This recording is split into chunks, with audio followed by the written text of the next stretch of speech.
All right, let's talk about today, because we just witnessed an absolute brawl on Wall Street. You had two heavyweights in the ring. In one corner, you've got the unstoppable force of artificial intelligence, and in the other, a Federal Reserve basically warning everyone that the party might be over. This is the story of AI versus the Fed, and we're going to break it all down.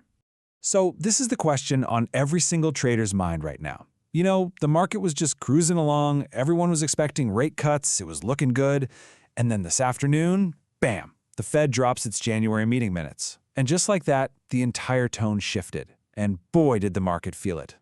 You see this right here? This is the line that sent a chill down the market's spine. Upward adjustments. Let me translate that from Fed speak into plain English.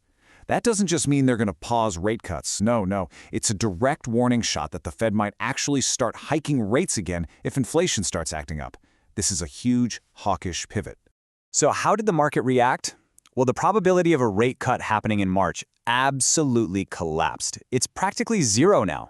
This 94% chance of no cut, that is the market literally screaming that the higher for longer interest rate nightmare is here to stay. And you can see the damage was immediate, just a sea of red across the board. But the number I want you to focus on here is the VIX, what we call the market's fear gauge. Look at that, it spiked over 5%. That's a huge move, and it's signaling that uncertainty is way up and protecting your portfolio just got a lot more expensive. Yep, fear is officially back on the menu. Okay, let's pull up the charts and look at the technicals, because the Nasdaq got hit hard today. We pulled back right to this absolutely crucial battleground, the 23.6% Fibonacci retracement level.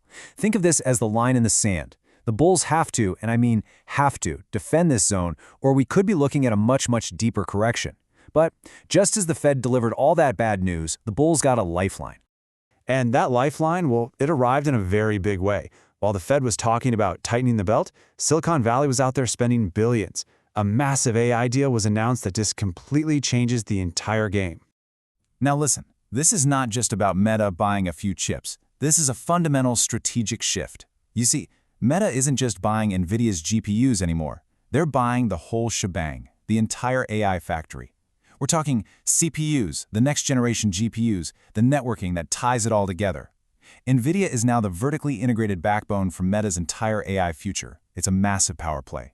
And just look at the sheer scale of this thing. The firepower is just staggering, capable of running AI models with tens of trillions of parameters. I mean, they're deploying millions of these chips over the next couple of years, and you got to ask why. Because Meta's goal is nothing short of bringing personal superintelligence to its 3.5 billion users.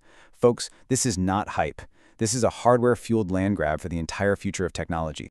So on a day with two massive, completely conflicting stories, who actually came out on top? Let's break down the winners and losers, because it tells you everything you need to know about the new market hierarchy that's taking shape right now. In the AI arena, the winners are crystal clear. I mean, NVIDIA just locked in a whale of a customer, proving that its full-stack strategy is absolutely dominant. And you can't forget Micron. They're supplying the super high-performance memory that these new chips are so desperate for. But on the other side, well, legacy CPU makers like Intel and AMD are feeling the pain.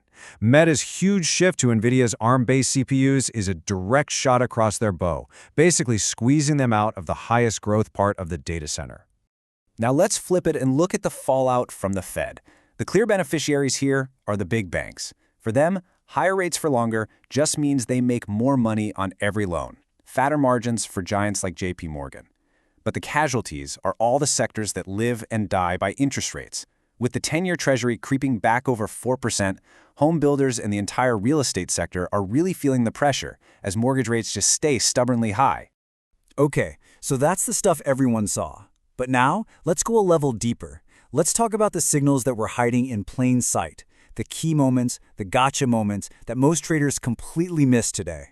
First gotcha moment. While everyone was glued to the Fed minutes, crude oil was quietly ripping over 2% higher, touching over $71 a barrel. So what's going on? Well, geopolitical fears are heating up between the US and Iran.